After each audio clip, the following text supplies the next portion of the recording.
saying on the other songs. Mike's Daily Podcast. Episode 446. It's Monday, January 14, 2013, 7 p.m. Pacific Time. Internet talk radio for your imagination. Mike Matthews broadcasting from the last place on earth, located somewhere in Podcastro Valley, California. Today we hear from Chely Shoehart, Floyd the Floorman, John Deere the engineer.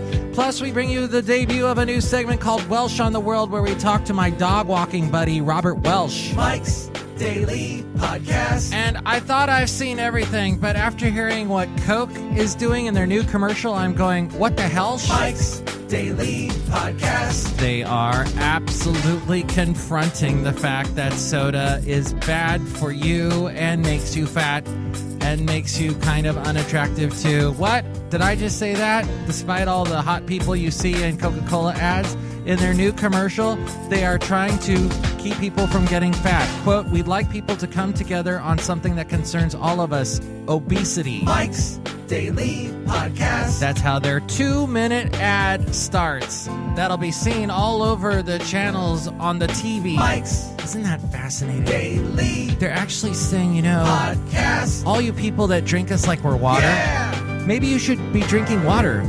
Oh, look who just walked in. Hello, Mike Matthews. It's Chely Shoehart, the gift shop supervisor, and we don't sell any soda in the gift shop. That's good. Mike, you're like such a hypocrite. Why? Because I saw you drinking Diet Coke today. Well, yeah, but it was diet. That's not good for you either. That's true. But I have this thing when I eat at this place that's also unhealthy because they sell burgers and fries, but it's not like one of the fast food chains. It's one of the local mom and pop burger places that have tables outside so I can sit out there with my dog after we've gone on a long walk and we can sit out there and eat it. And I'm painting a picture of my life. I hope you enjoy it. It's like so wonderful and pastoral. Pastoral? Yeah, I wish it was going pastoral me now. Okay, that was a stretch. But yeah, so what I do is I got addicted to this type of drink they have in Germany because I visited Germany when I was a kid, and this drink that I had there, it was like super hot. We went when it was really hot in Germany during the summer, and I drank this drink. It's called Mezzo Mix, and what it is it's a mixture of Coke and orange soda. Oh, that's like so disgusting. Totally. So I got used to that, and I had a little bit of Diet Coke mixed with the orange soda. To try it sometime, you might like it. But don't drink a lot of soda, is my whole point. And I guess the point of the new Coke commercials. Oh, look who else just walked in. Hello, Mike, this is Floyd the Floorman. And this is John Deere the engineer. Mike, we don't ever drink soda. That's good. We sometimes drink that swill that the Brewmaster makes. Oh, wait, is he here? No, he doesn't come in till tomorrow. Oh, thank God. Oh, wait, he just walked in. Hello there, Mike. I make the root beer. I'm the brewmaster. Oh, boy. Brewmaster, just disregard what everyone's saying about you. Are they saying nice things? Pay no attention to us. I will pay no attention to you. Okay. Wow, that was very Star Wars-ish. Use the Force, Mike. No, that's okay. But what it's saying is that Coke is drawing a connection between the company and its products and obesity, which after New York and their policy on banning sodas and just everybody knows about the link, a public health lawyer said this is not about changing the products but about confusing the public. They are downplaying the serious health effects of drinking too much soda and making it sound like balancing soda consumption with exercise is the only issue when there are plenty of other reasons not to consume too much of these kinds of products. And speaking, coming up in just a few minutes, with Robert Welsh, he told me he stopped drinking soda when he was a kid and that he doesn't even drink juice because there's so much sugar in juice. But none of this affects you in any way, Brewmaster. That's good. What are we talking about? We're talking about soda, and you make soda. I do. Oh, no. Thanks a lot, John Deere. Don't mention it. Mike, the Brewmaster just dropped a case of his own root beer all over the floor. I have to mop it up because I'm Floyd the Floorman. Have fun with that, Floyd. And if you think soda is great and healthy for you, or you don't care about soda, or what is your favorite beverage of choice, you can email me, mikesdailypodcast@gmail.com. We'll read your comments in the section emails for me mail. And you can also email me there if you'd like to be a guest on the show or if you'd like to sponsor the show. mikesdailypodcast@gmail.com.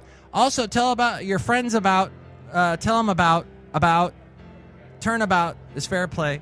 Tell them about my website, mikesdailypodcast.com. You can go there and find the link to where to like the show on Facebook, where to subscribe to the show in iTunes, which if you subscribe there to us there, then see, I would be able to speak completely coherently had I not had that soda. It's messed me up. I blame it for that.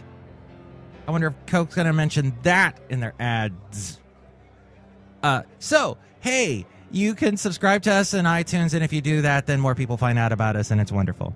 Also, there's the Mike's Daily Post podcast, which you can find on YouTube. We have a link to our YouTube channel as well at mikesdailypodcast.com. Also, in my 20s, I worked at KNJO Radio in Thousand Oaks, California. Now you can hear the show on the website, knjoradio.com. That's daily at noon, 3 p.m., and 6 p.m. Also, check out mikesdailypodcast.com to find out where to Yelp about us and where to find us on Twitter. And we also have the blog all there at mikesdailypodcast.com. And now it's time to debut a brand new segment on Mike's Daily Podcast. Welsh on the World. Welcome to Welsh on the World. We have our special guest, Robert Welsh. Ladies and gentlemen, Robert Welsh. Thank you, Mike. I'm really glad to be here. Robert Welsh and I just finished off a pizza that I made. It was huge. It was amazing. And we ate the whole dang thing. We did. And then I said, hey, Robert, do you want to record your Welsh on the World segment for Mike's Daily Podcast? And he said, no. And then I said, yes, because I've drugged your pizza, and now you are in the studio recording it here at the last place on Earth. I am drugged. I feel drugged right now. I think I have food coma. Food coma. So then we began looking at John Parr videos, and John Parr did the song, "Wanna be a man in motion, all I need is a pair of wheels," from St. Elmo's Fire, which was a #1 hit the year I graduated from high school. But he also sang Restless Heart from The Running Man. That was a movie with Arnold Schwarzenegger. How did you come upon this movie? Well, I was shown the film by my father, who loved action films, and He died? no, he did not die. Oh, okay. You talked of him past tense. Oh, well, he showed me the film when I was much younger, Oh, I see. so that happened in the past. I see, okay. But he still enjoys action films. He does. Yeah, he does.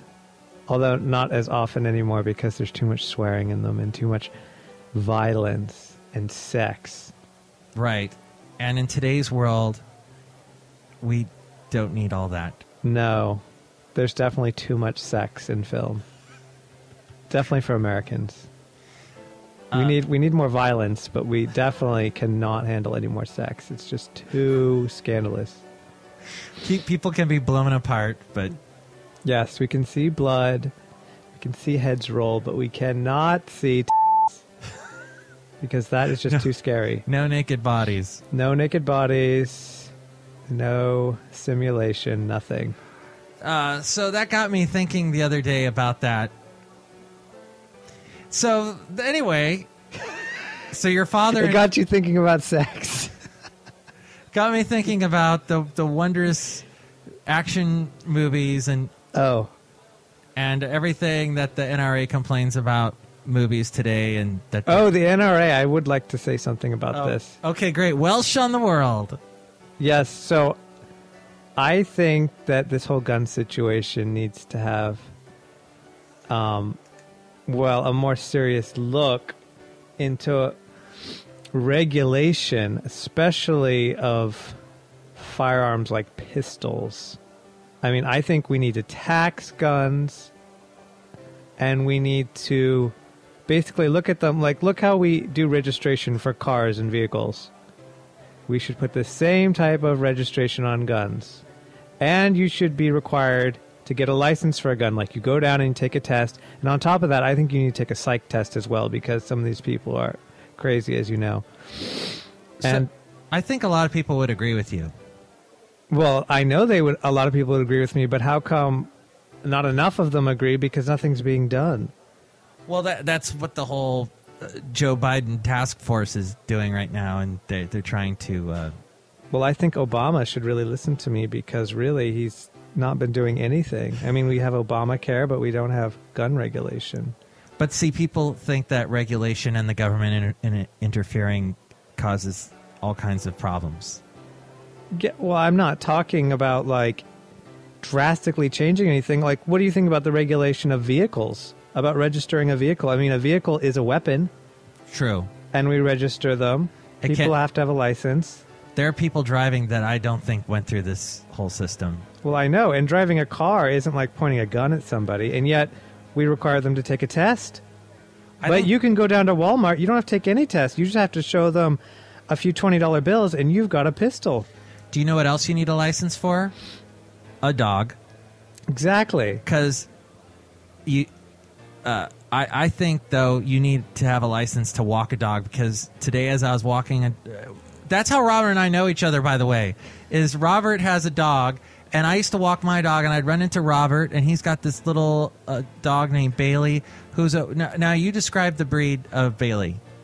She's a mutt. A wondrous, cute little mutt that is much smarter than my dog, but that's all right. Basil needs someone to look up to. And so, anyway, today, Robert, I was walking Basil, and there were these people on the trail that were just like letting their dog, kind of walk in the middle. And Basil is going to go and play with your dog, right? He's a playful. And I'm just like, come on, you should know to pull your dog, have your dog walking off to the side so both dogs can. There was no room for Basil to pass without getting all excited and starting Basil to jump around. Eats a lot, and he's a bigger dog. He takes up more room. He is a big fella. Yeah. So I'm just saying, you need a license for that. Then, as your argument goes, you should have a license for your Rick Astley videos. Because then we watched Rick Astley videos and John Parr videos. And we were immersed in the 80s, even though you were like, what, 5 in the 80s? 4? I was technically 0 because I was born in 1980. So I was conceived in 79 at some point. Yeah, but you were in your single digits in the 80s. Yes, my singles. Like I was the single digits in the 70s and saw, what did I see? I watched a lot of Donnie and Marie. So you probably remember growing up and seeing the Pee Wee Herman show and stuff like that. Yes, and the Smurfs and the Flintstones. Gargamel. Exactly.